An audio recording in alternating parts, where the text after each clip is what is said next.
We're in Daniel chapter 3 today. Anybody paying attention to the news this week?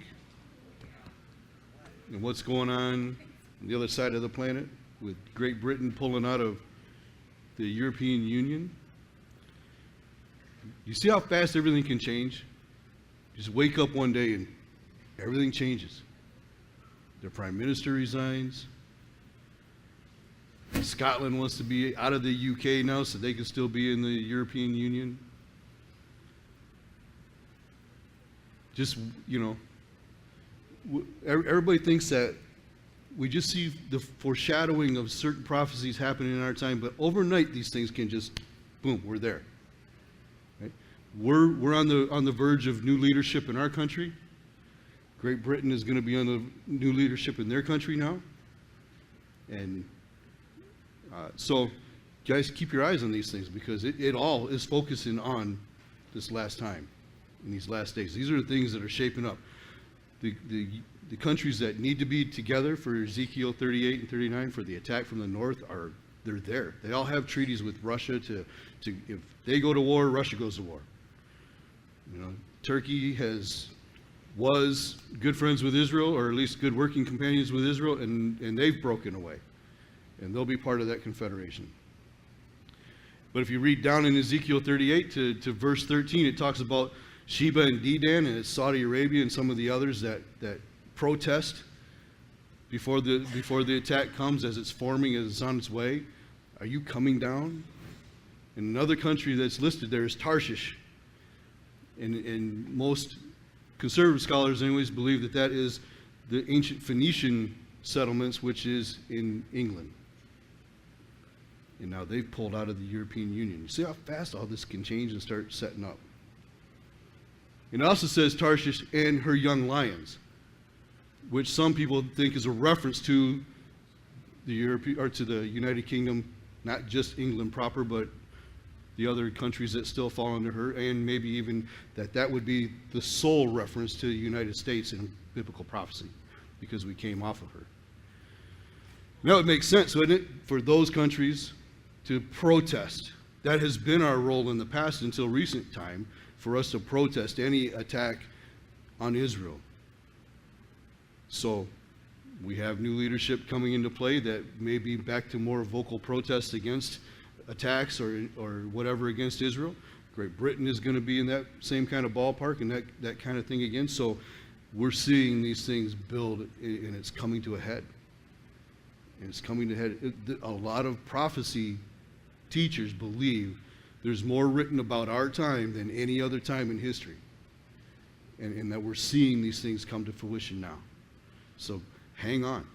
That was a little exciting to me because my mind went right to that verse, and I'm like, to hear them, they pulled out, and then to put that together with we're ready for new leadership. So who knows, guys? It could still be a long way off, but man, it could be just in a matter of time. And I still stand by, we could have a leader in this country that we don't even know about yet, or that we know about, but is not even one of the main people. Just things overnight happen, right? People we never would have thought, never would have known, and all of a sudden they're there. So, anyhow, back to Daniel chapter 3.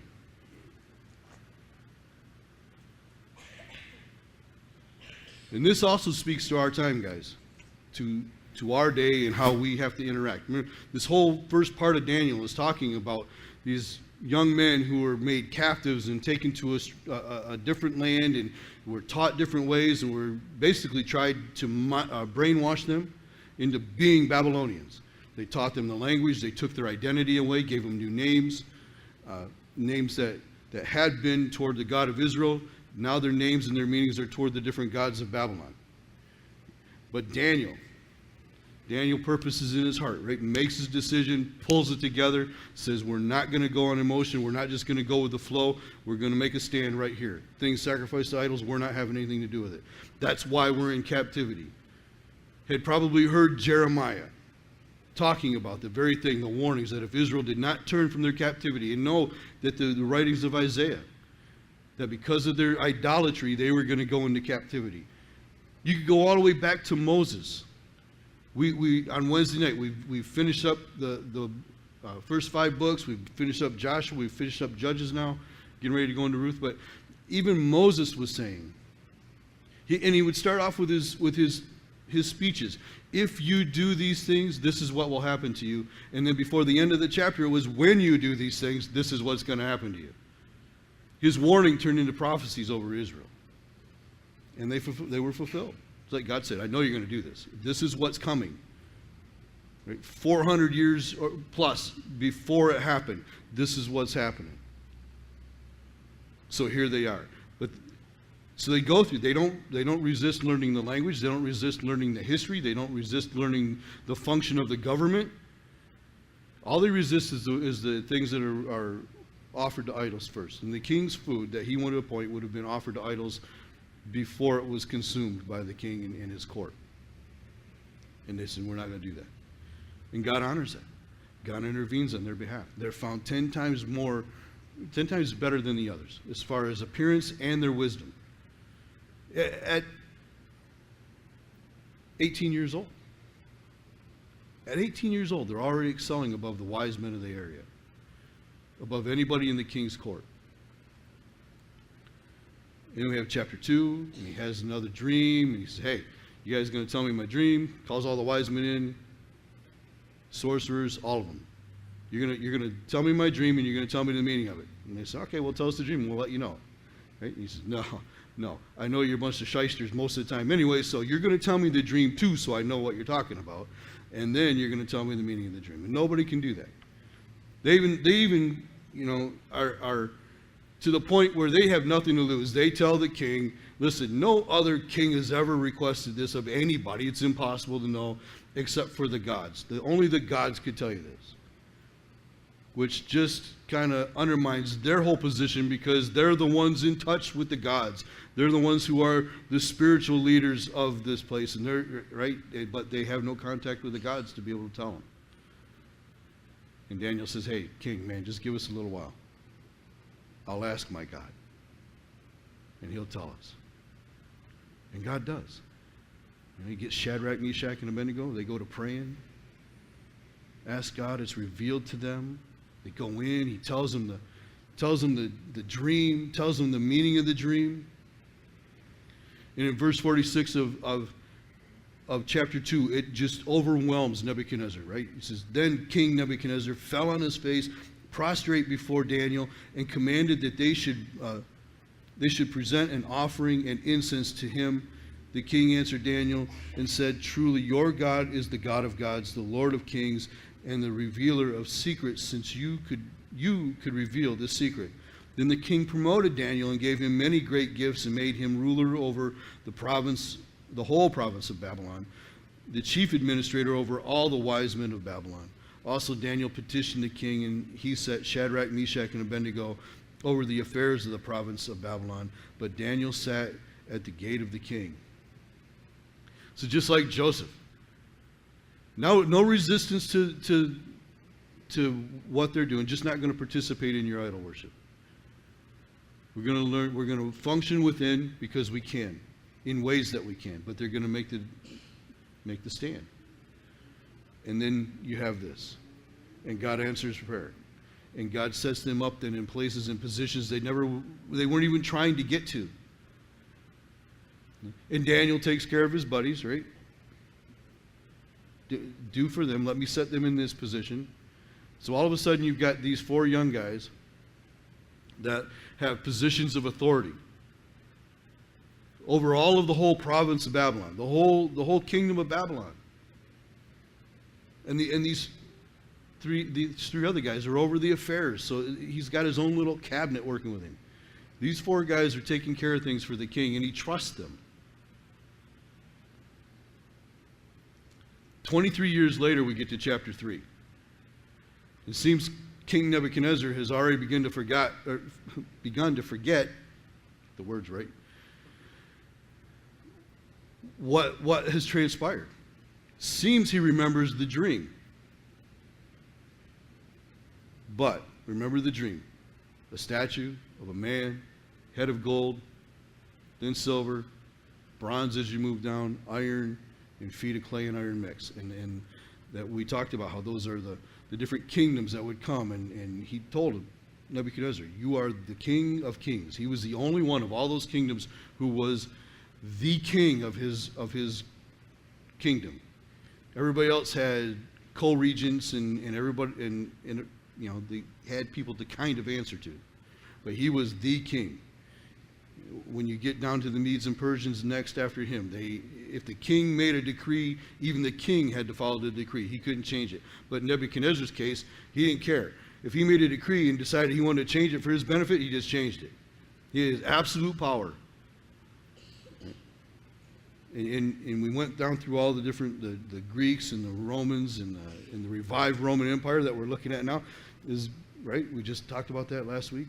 And you look at the European Union and say, well, there's 27 nations. And there's actually more than that because they have secondary members to that. They have members to the European Union all around the world. There's South American nations that are secondary members to the European Union. But there are 27 that are primary members. Well, now there's only 26. This could be there could be a reorganization, whatever, to get down to 10. And I do believe that that's going to, out of the European Union, those 10 nations are going to come.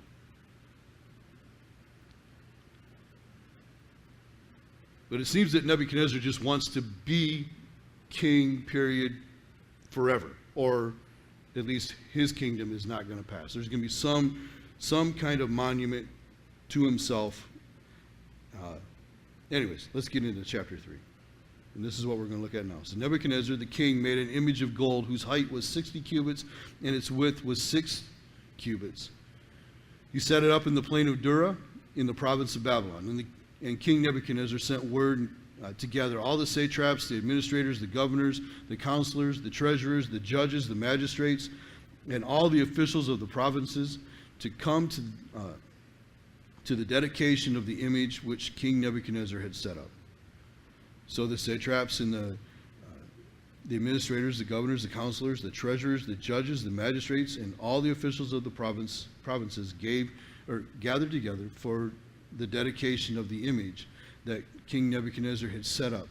And they stood before the image that Nebuchadnezzar had set up. Then a herald cried aloud, "To you it is commanded, O peoples, nations, and languages, that at the time you hear the sound of the horn, flute, harp, lyre, psaltery, symphony, and all kinds of music, you shall fall down and worship the golden image that King Nebuchadnezzar has set up. And whoever does not fall down and worship shall be cast immediately into the midst of the burning fiery furnace." So at that time, when all the people heard the sound of the horn, flute, harp, and lyre, in symphony with all kinds of music, all the people, nations, languages fell down and worshiped the gold image which Nebuchadnezzar had set up. So, calls all these officials from all over. We have no idea really how many that is. It's not like this is a group of 200. This is thousands of people that have come just for the dedication of this image. And we're not even sure what the image is. If it's actually a statue that looked like him, it would not look exactly like him because the ratio of the way the body is 10 to 1, and the average human ratio is like 5 to 1, 6 to 1, the way we're built. So this would be a long, tall, skinny thing. But it's going to be like 90 feet tall, at least 90 feet tall. Some say that the Babylonian cubit was a little more than the Jewish cubit, so it could have even been 103 feet tall. Still, that's tall. That's a big building even in our country right now. 90 feet tall. And so, and by the way, they found the remains of a foundation in the area where this thing would have been. So it's probably, they think, the foundation that this image was set on. And we don't know if it was just overlaid in gold or if it was solid gold. We talked about that, how Babylon was the city of gold. Nebuchadnezzar had set it out to have that reputation. There were temples that had his walls covered in gold. There were images and tables that were solid gold that were a ridiculous amount. Just gold was everywhere there.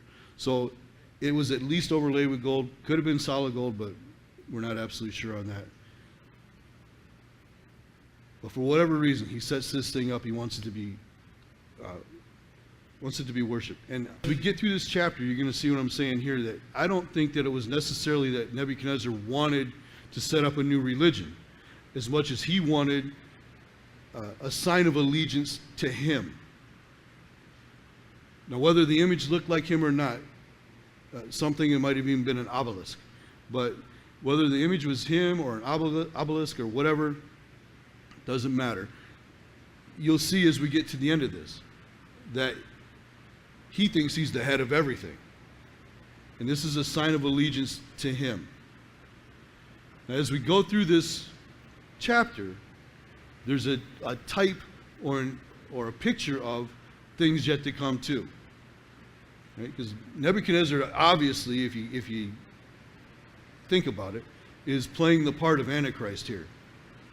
Because in Revelation, we know he's going to go into the temple, he's going to set up he's going to defile the temple, he's going to set up an image, and he's going to demand that the world worship that image. And when you take the number, which, by the way, the Babylonian, if I didn't mention this last week, the Babylonian numerical system was based on sixes, not on tens. So their whole mathematical system and everything is all based on sixes. In Revelation, what's the sign of the beast? The mark of the beast. 666. Going to have something in there with that. Some tie to that. But in Revelation, we see that the beast also says, the Antichrist says, you're going to take a mark, right hand or forehead. So everybody's talking about now, hey, we got the technology, you put the chip in there, you can't buy or sell unless you have the mark. And all they'll have to do is inject a chip and they'll scan your hand and you'll be all set. I think it's going to be more than that. I'm sure that'll play a part in it, to be able to record your finances and your financial actions and that kind of thing. But it's going to be more than that. I honestly believe there's going to be an actual physical tattooed mark that's going to be on you to show your allegiance to the Antichrist. So that everybody will see. They don't have to scan you to see if you have a chip. They'll be able to see the mark. And look at, when I was a kid, man, only weird people or only bad people had tattoos. Bikers had tattoos. The people like that. Military guys had tattoos. Tough guys, whatever. People you didn't really mess with. Now everybody's got tattoos. Everybody. Parents are giving kids permission to go get tattoos. It's amazing to me. It's an art form now. So it's very much acceptable. What would be the big deal? And why do we get tattoos? In memorial of people. I love my mom. Whatever. But we've got names tattooed all over us. I don't. But, family crests, all kinds of things that are memorial or giving honor to something else all over us. It won't be a big deal to convince people that you got to have a mark that's going to show allegiance to the Antichrist. It'll be that. And this is what Nebuchadnezzar is doing. Now, his big show of power. I made this huge statue out of gold. We've got it set up. All kinds of feats, all kinds of architectural things inside this city that we've already talked about that are amazing. I've got this. You're going to come because I told you to. You're going to come. You're going to be a part of this, and you're going to be a part of the dedication of this. And here's your sign. Right? Whenever you hear the music, you bow down and worship it. He doesn't say you're going to bow down with me and worship it. But because I've told you so, you're going to bow down and worship that thing. Isn't that amazing? And so they all gather. No questions asked, right? Everybody comes. There's going to be one guy missing, though, that we'll remark about at the end of this chapter. There's one guy in this whole story, the guy telling the story, that's not a part of this story at all. The head of all these. Where's Daniel? Think about that.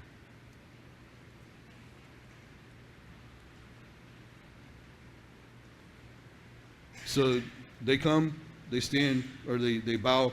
Verse 8, therefore, at that time, certain Chaldeans came forward and accused the Jews They spoke and said to King Nebuchadnezzar, O king, live forever. You, O king, have made a decree that everyone who hears the sound of the horn, flute, harp, lyre, and psaltery, in symphony, with all kinds of music, shall fall down and worship the gold image.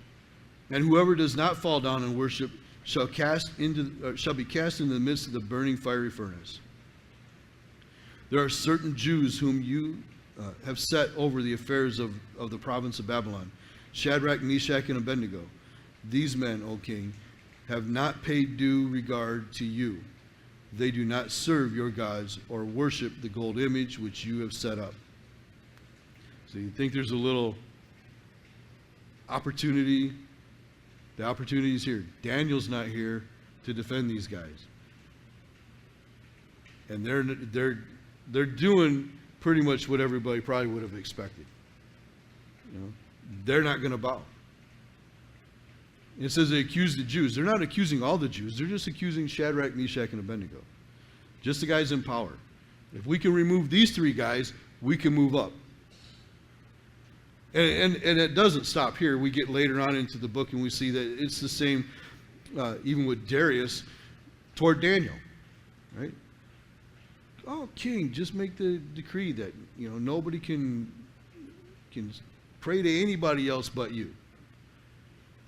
And Daniel goes and prays his normal prayer and his normal prayer time, and he doesn't hide doing it because he never has, and ends up in the lion's den. But he ends up coming out, and those who made the accusation, those who set him up, end up in the lion's den. So it's there, this setup. You have to participate. You have to participate. This is, guys, I have said from the beginning, and it was with abortion, but it's also with same-sex marriage. Actually, it's in the forefront with abortion again. California has got it by a misinterpretation of an old bill that has declared abortion to be a basic health need. And so insurance companies, all providers have to provide it in California, including churches. And there's a big fight. It's been going on for a couple years now.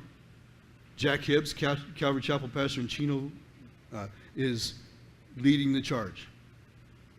He said, there's no way Calvary Chapel will not pay for abortions. Came right out and said it. Now, he's not speaking for all of Calvary Chapel, because we're all independent. We're associated with one another, so we have accountability, but we're all independent churches. So when he says that, he's speaking only of his own church. He can't say that for Costa Mesa. He can't say it for anybody else.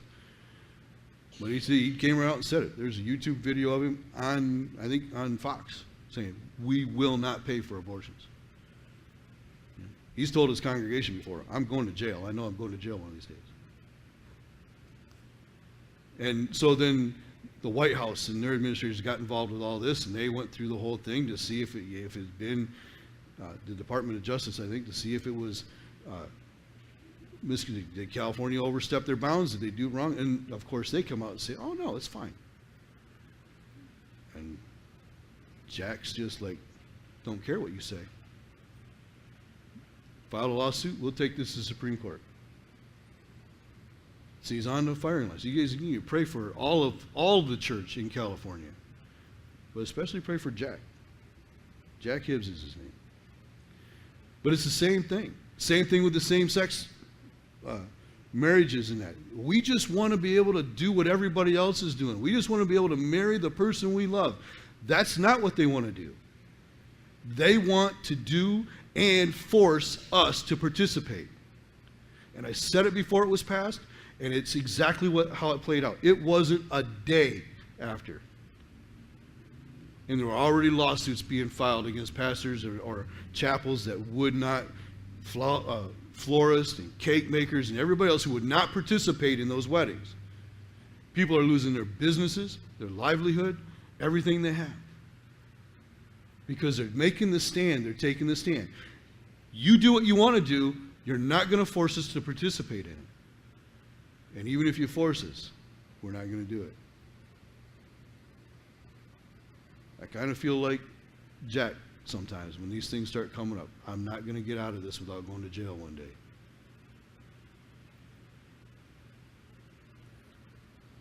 So be ready, because this is where they'll know they'll be able to find me. So you guys, when the pastors start getting hauled off, you'll know. And this is what's happening right now. This is what's happening with these guys. You will participate. Listen, they could have said, King, what about, 20-some years ago? What about when we were 18 and we said, we're not going to eat your food. We're not going to participate in the worship of idols. We're not even going to eat your food. Didn't we show up better than everybody else? We looked better. We were wiser. Didn't that happen? And he's disregarded that. Daniel, who knows where Daniel's at right now? How does he get out of this at all? Other than it's just a picture that God's put here, I believe, of the fact that the church will be gone during the 7 years of tribulation time. That the rapture is pre-trib rapture. This is a picture that Daniel is representative of the church. And Shadrach, Meshach, and Abednego are representative of Israel. They're going to pass through the fire. Anyways, and we'll get to more of that when we get to later chapters, but these guys could have done that. Could have said to him, hey, king, what about 23 years ago when Daniel interpreted your dream? And you set us in this position because these guys, all these guys who are accusing us, you knew, and they found them to be false and found them to be shysters, and now they're looking to replace us with them again? They could have done that. But there's no argument back. There's no big protest. They don't organize all the Jews in the province and say, hey, listen, you need to be following Daniel. You need to listen to Ezekiel. You need to be listening to these guys. You need to be following these guys. We need to protest now. They don't even do that. They just wait. So the accusation comes.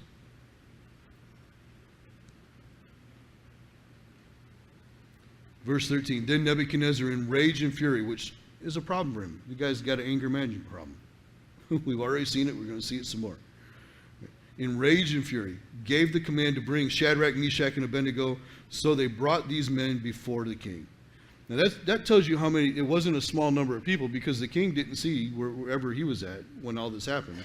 When the bowing and worshiping started, he couldn't see these guys were standing up. So that tells you there was a lot of people there for this. So they brought him before the king. Verse 14, Nebuchadnezzar spoke, saying to them, is it true? So now he sees who the accusation is really against and backs up a little bit. Maybe he recognizes them as Daniel's friends. Is it true, Shadrach, Meshach, and Abednego, that you do not serve my gods or worship the gold image which I have set up? Now if you're ready. He doesn't want to do anything to these guys. The guy that is over them is the guy that told you your dream and told you the meaning of it. The one that you just fell down in front of 23 years ago and said, your God is the God of gods. He's kind of backtracking a little bit. Now it looks like a little bit of conflict. Am I the one who sets up gods and sets up idols? Or, wait a minute, what about Daniel's God? He just says, is it true? He's still full of arrogance, right? Is it true? Verse 15, now if you're ready. I'll give you a second chance. Now if you're ready, at that time, you hear the sound of the horn, flute, harp, lyre, and psaltery, and symphony with all kinds of music, and you fall down and worship the image which I made good. But if you do not worship, you shall be cast immediately into the midst of the burning fiery furnace. And who is the God who will deliver you from my hands? Oh, man, he has really forgotten who he is. He's really forgotten Daniel's God. Now, these guys, again, they could be protesting. They could justify at this point. They could have all kinds of justification and backtrack. And just say, you know what, we weren't sure what you wanted us to do, or they could even justify to themselves. All right, we'll bow down. We don't really mean it, but we'll go ahead and bow down just to, because we'll do more good alive than dead. Right? When we're not bowing, we'll still speak for God. We'll just look like we're bowing because on the inside, we're still standing up. So there's a lot of that goes on in the church now. We'll go ahead and we'll do what they want us to do, but know this, on the inside, we don't really mean it. And we've all probably been there. For any given reason, any given issue. But not these guys. They didn't do that. Shadrach, Meshach, and Abednego answered and said to the king, I love this. Since all this stuff has started to happen in the last 2 years, this is the thing for me. You guys have life verses.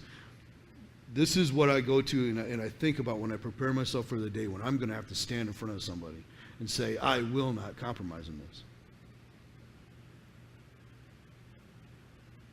O Nebuchadnezzar, we have no need to answer you in this matter. In other words, we don't have to hesitate. We don't have to take time to think about it. We don't need to wait till the next time you play the music. We got your answer right now. If that is the case,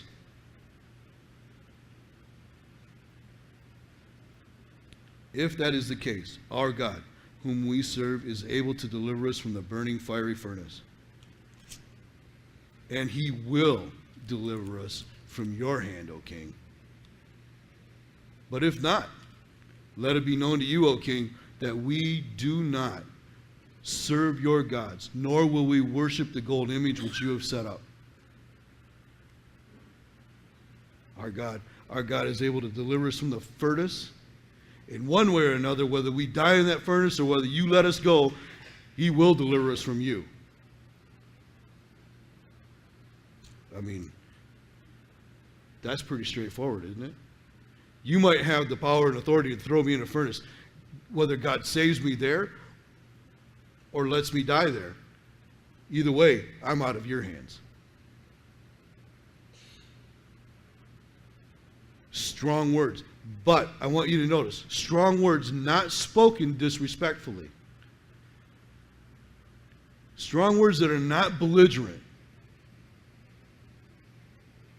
We won't back down from this.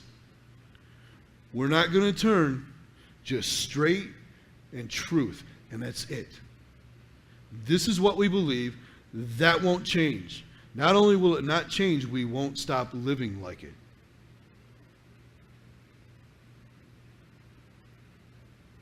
We've heard some of our politicians say that your religion belongs inside your building and that's it.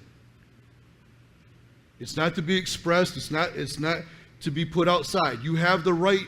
Freedom of religion means you get to go to church and you can do it in your church. But you don't do it in the street. You don't do it in the schools. You don't do it at work. You don't live like a Christian out there. You only do it in your church. But Jesus told us to go. Don't sit here. Go. You go into all the world. You share the gospel with every creature. You make disciples of Jesus Christ all along the way. Who do we listen to?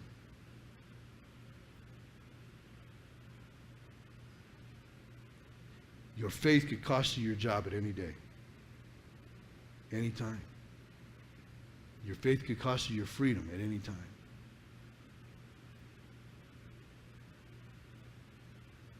Listen, as much as I'm for the Second Amendment, we need to be focused more on what we're going to do when we're confronted with abandon your faith. Forget about come and get your guns. What are you going to do when they tell you abandon your faith? Put down your Bible. When you quote a Bible verse, that's hate speech. You're going to jail. And don't think it won't happen. It's already happening. It's already happened in other countries. Canada. A pastor just put it up on the screen. He didn't even read it. Just put it up on the screen. Went to jail. Romans chapter 1. It's already happening. I'm telling you guys. I'm not warning you that it could happen in our country. I'm telling you it already is. It could happen in your neighborhood soon. Don't think you won't be a part of it. That it won't come to you on a big scale or on a small scale. Know ahead of time what you're going to do. These guys knew how they were going to respond before they ever got called in front of the king. They knew the stand they were going to take before the music ever played the first time. Being stationed in Babylon, they probably knew the thing was being built. The statue was being built. They probably already knew before the herald ever said anything. Oh, this is what's coming. Here it comes.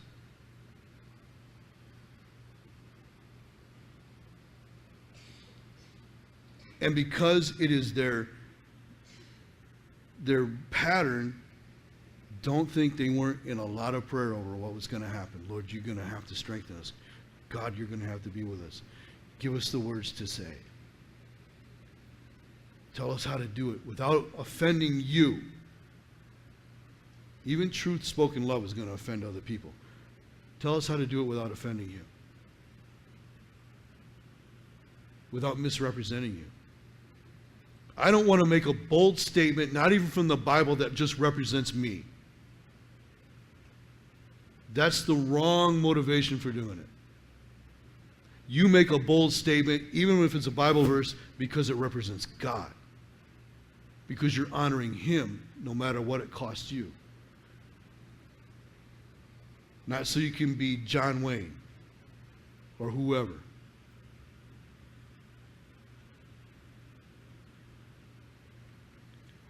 You want to do it so that you represent God. That's number one. Number two, though, you guys need to understand God will take care of you. One way or the other. What can man do to me? If God is for me, who can be against me?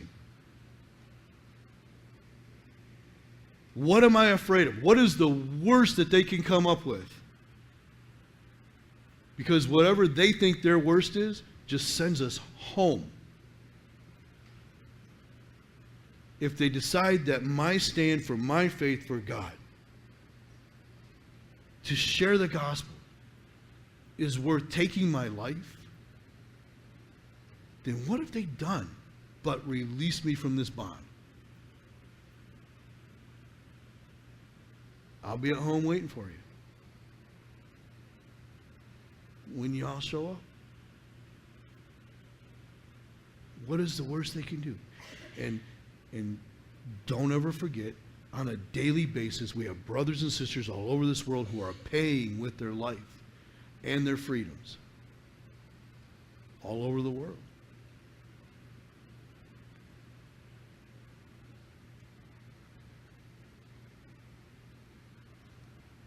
Let this be your inspiration for how you will speak when the day comes for it to come, whether it's a friend or whether it's an official. How will you speak? I will not. We won't. The decision's made. You don't have to make a decision. We don't need to make another choice. We don't need to have any more time. Our decision's made for us already. We won't do it. Our God is able to deliver us from the furnace and from you. But if not, if He decides not to, let it be known, O King, we do not serve your gods, nor will we worship the gold image which you have set up. In their hearts they know we're in this position because our nation was already doing it. Our nation was already worshiping other gods, and they weren't supposed to. And here you have 4 righteous men. Daniel, we'll just stick to this story. You have 3 righteous men who are in captivity because of what their whole nation did. Still find favor with God there. But now are accused falsely. Well, not falsely, but accused of dishonoring the king, having no honor for the authority that the king has because they would not do this.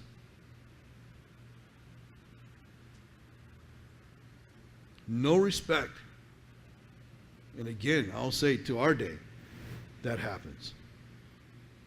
No respect for our officials or the positions that they hold in the church because of issues that they want us to bend on, but we won't. And because they want us to bend on those, we don't have to give them any respect in any fashion, in any form. And that's wrong. That is a wrong heart if that is the heart you have. As much as I disagree with our president, if he walked in here, anybody who doesn't want to give him the honor that the president is due can leave. He is an appointed official by God through our vote.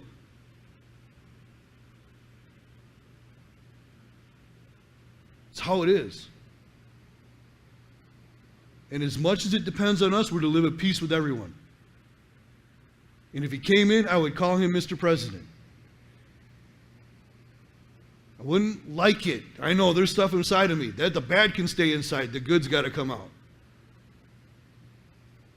If I had the chance, I would talk to him about the things that he has, the issues that he has, the stands that he makes, civilly. I'm not going to go in there, guns blazing, shooting my mouth off about things that I don't know.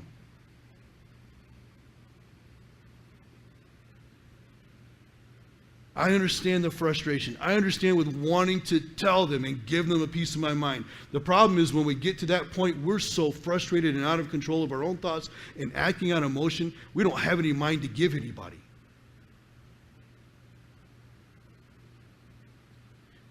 Be careful of how you represent God. Don't become so embittered by the people out there or embittered toward the public officials that you cannot show them any respect, because if you won't, then you're going to misrepresent God somehow.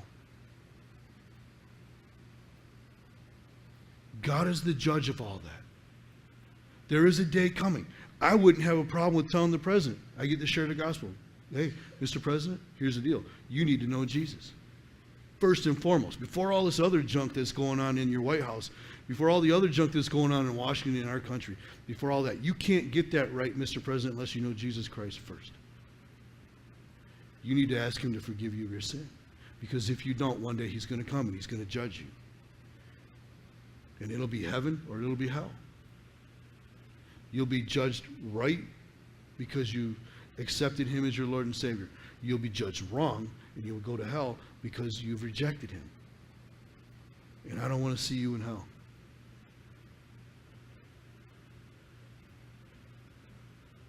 You can represent God well and take a strong stand. And still be respectful of the people who are rejecting what you're saying, even if they have no respect for you.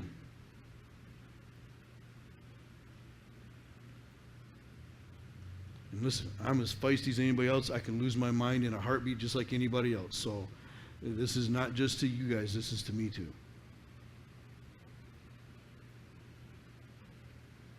Make our decision now. Make it now.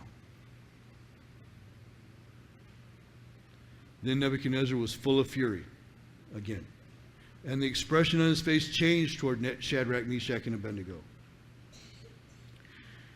He spoke, in other words, he was trying to be nice. He's not trying to be nice anymore. The anger's on his face. He spoke and commanded that they heat the furnace 7 times more than was usually heated.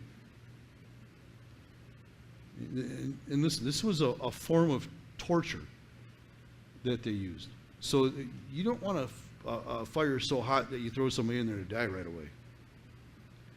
This was a form of torture, but his anger is so enraged right now because they have rejected him. He's not worried about them rejecting the idol. They rejected him. They rejected his authority. And so now, because they made him look bad, he just says, fire it up.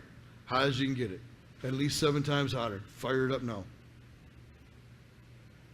And he commanded certain mighty men of valor who were in his army to bind Shadrach, Meshach, and Abednego and cast them into the burning fiery furnace.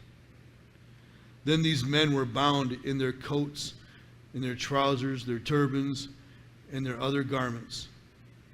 So all their royal garb, everything that signified that they were in the service of the king. All of it. They're wearing right into the fire. They're bound up by these very strong men.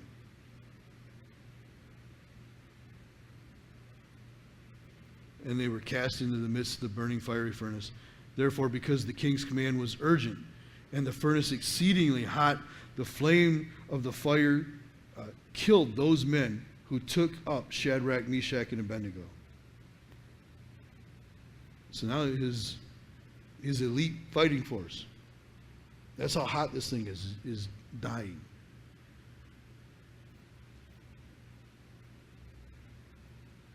And these three men, Shadrach, Meshach, and Abednego, fell down bound into the midst of the burning fiery furnace. Bound. All bound up. We're all bound up. We're all tied up somehow. They try to restrict us somehow. Laws, policies, regulations, they try to restrict our witness somehow.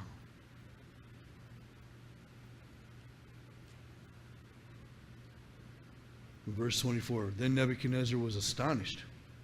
And he rose in haste and spoke, saying to his counselors, did we not cast three men bound into the midst of the fire? They answered and said to the king, true, O king. So nobody's really been paying attention. Here's how they got their attention. Look, he answered, I see four men loose, walking in the midst of the fire, and they are not hurt, and the form of the fourth is like the Son of God.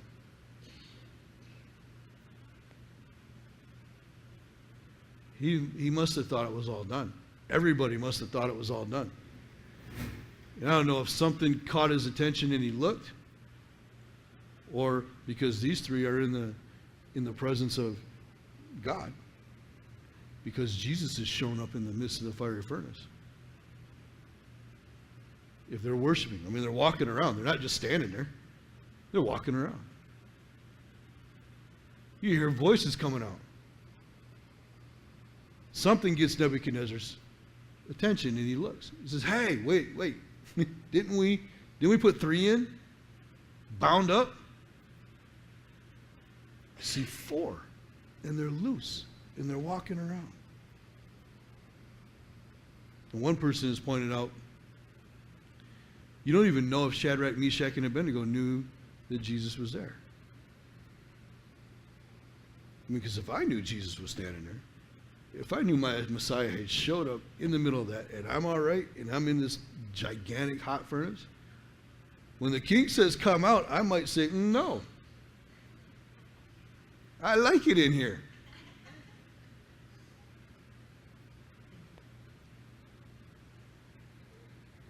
The fourth is like the Son of God. And it should be like a Son of God.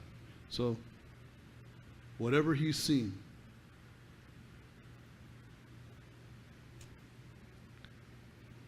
and this is, guys, this is a pre-incarnate appearance of Jesus, sometimes called a theophany, sometimes called a Christophany, that appearance before his birth. He appeared to Abraham, he appeared to Jacob, he appeared to Joshua, he appeared to Moses, he appeared to all kinds. And he appears to Daniel. He will appear to Daniel. He's in the furnace with these guys.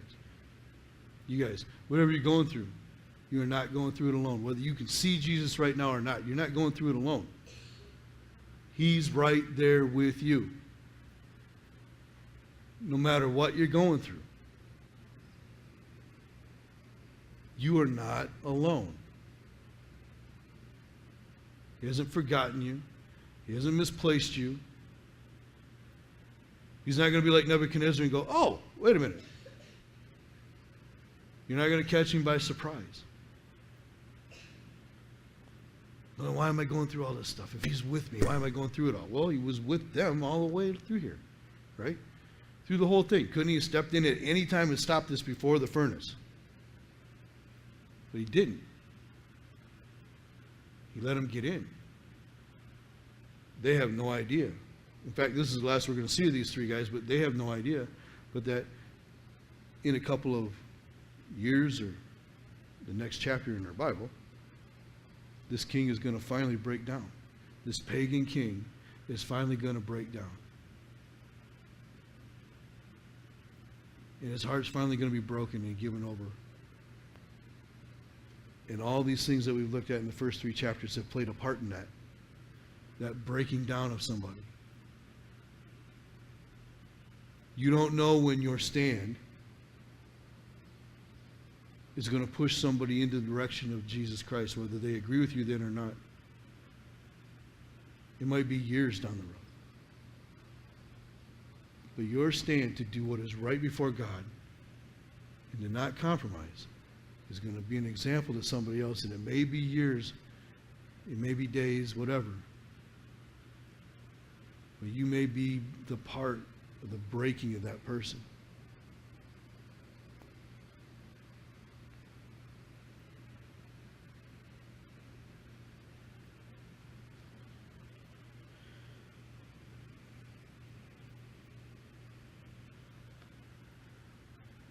Here's the thing, the other decision you have to make is to be willing to follow God no matter what.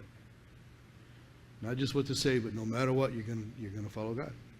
No matter how hot it gets, no matter how bad it gets, you're not going to leave the faith. It's tempting for everybody. Everybody at some point in your life, you're going to have a crisis of faith. Does God really exist? Is this really right? Am I really following the right way? And I'm telling you, when you get to the really, really bad stuff, losing a loved one, losing a spouse or a child, losing a job, whatever it is, when you get there, you have to already have in your mind, I won't budge, because the temptation is going to come. I will not give up my faith no matter what, because the temptation is going to come. I will not walk away from God because He won't walk away from me. He never promised that we won't have trials and tribulations or that we won't have afflictions. Job. See if we can find it here. Job chapter 13, starting with verse 13, says, hold your peace within me and let me speak. Then let come on me what may. Why do I take my flesh in my teeth and put my life in my hands? Though he slay me, yet I will trust him. Even so, I will defend my own ways before him. He also shall be my salvation. For the hypocrite could not come before him. Even if God chooses for me to die, I'm going to trust him.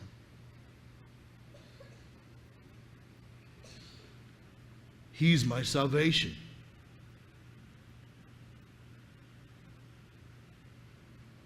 The hypocrite can't stand before him. You want to be able to stand before him.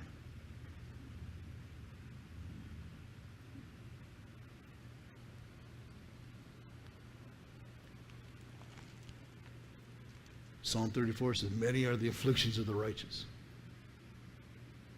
They're coming. If they haven't already come in your life, they're coming. I promise you. It even told us in the New Testament, right? Paul even said, when these things happen, when these trials come, the encouragement is to trust in the Lord anyways. Let him take you through the fire.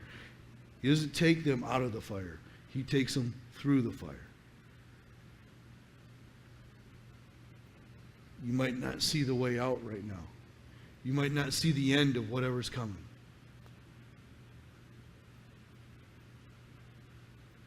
You might not, maybe something has rocked you so hard you're having trouble making decisions right.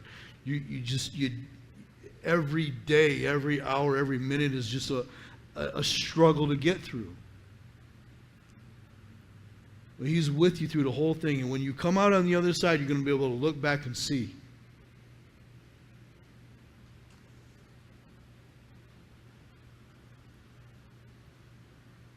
Verse 26 says, then Nebuchadnezzar went near the mouth of the burning fiery furnace and spoke, saying, Shadrach, Meshach, and Abednego, servants of the Most High God, come out and come here. Then Shadrach, Meshach, and Abednego came from the midst of the fire. And the satraps and the administrators and governors and the king's counselors gathered together, and they saw these men on whose bodies the fire had no power. The hair of their head was not singed, nor were their garments affected, and the smell of fire was not on them. So we just did a pig roast the other day. I still smell like smoke. It's still in my nose. I can still smell it.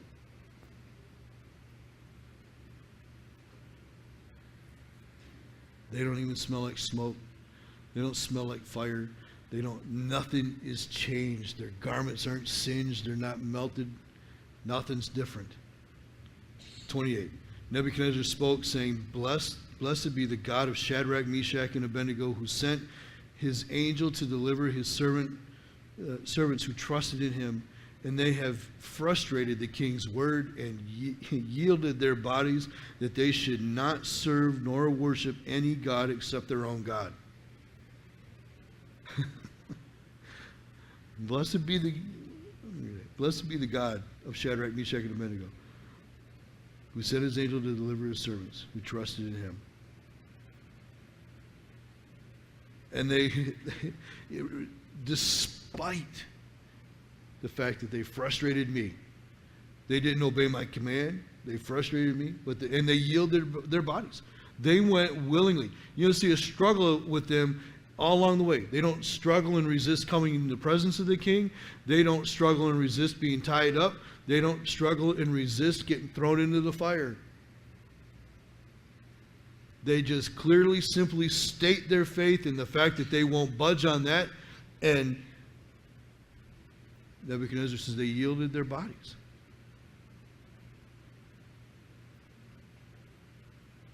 You yield your body to God before you yield to the world, before you yield to anybody. And they were willing to die, basically, rather than serve and worship any God except their own God. Therefore, I make a decree. Yeah. Nebuchadnezzar, man of extremes, right? If you don't bow down and worship my God or my idol that I set up, fiery furnace. Another extreme the other way. Therefore, I make a decree that any people, nation, or language which speaks anything amiss against the God of Shadrach, Meshach, and Abednego shall be cut in pieces, and their houses shall be made an ash heap, because there is no other God who can deliver like this. Then the king promoted Shadrach, Meshach, and Abednego in the province of Babylon. So, their positions come open anyways, not because they get taken out, but because they got promoted.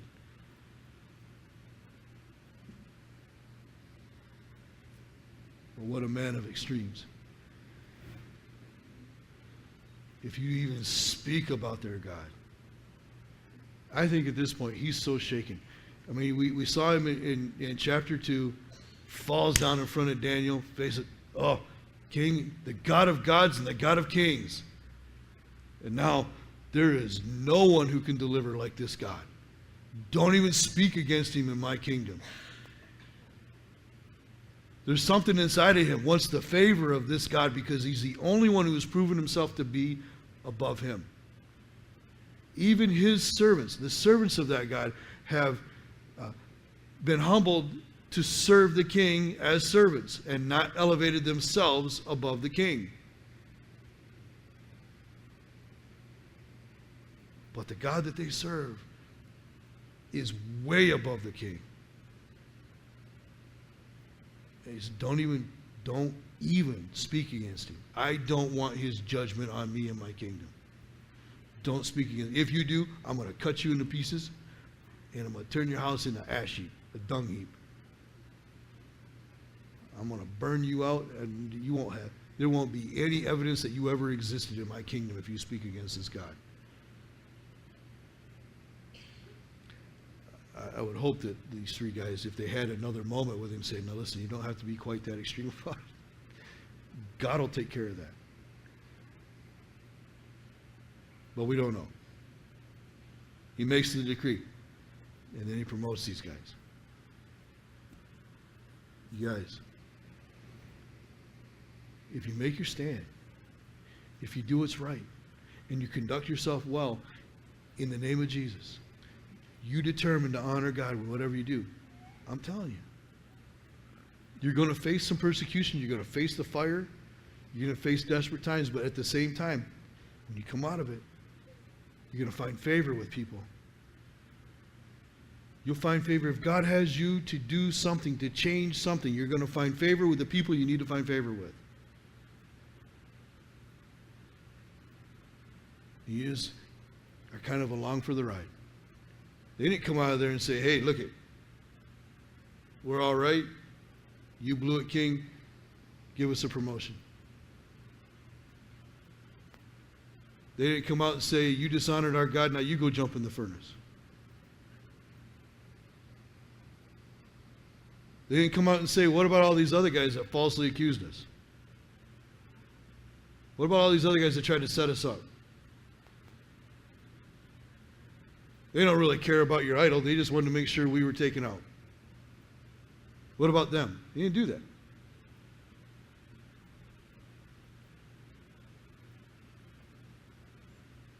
If you ever have the opportunity to be in some kind of an official meeting and you see God move in that meeting and you'll see the resistance to God in that meeting, you'll come out of that meeting going, I don't want to be that person.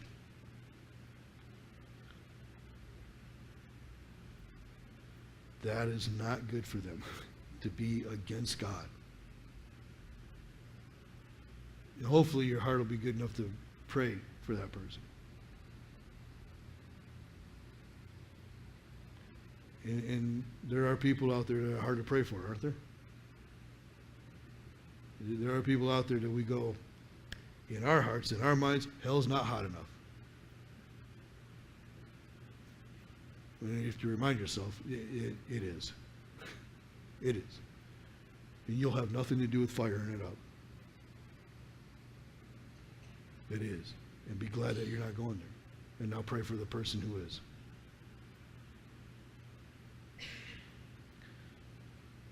Listen, you guys, be willing to be bold.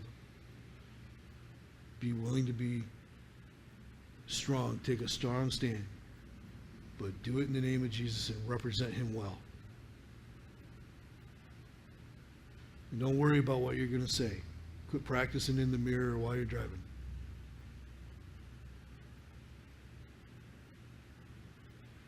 Just pray.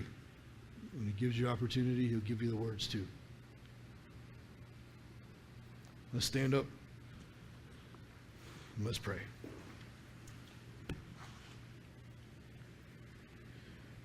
Father, again, I thank you for the representation that you have in your word that you've given us of men who are godly, men who are righteous.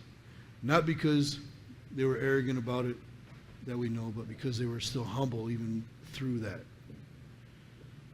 That they would not deny you.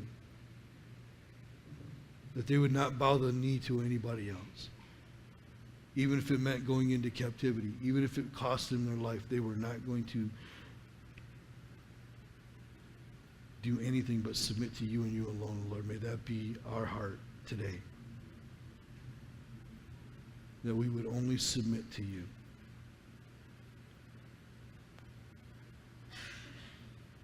And Lord, that we would pray and be continually in contact with you. Trusting you in our circumstances, trusting you with the words we need to speak.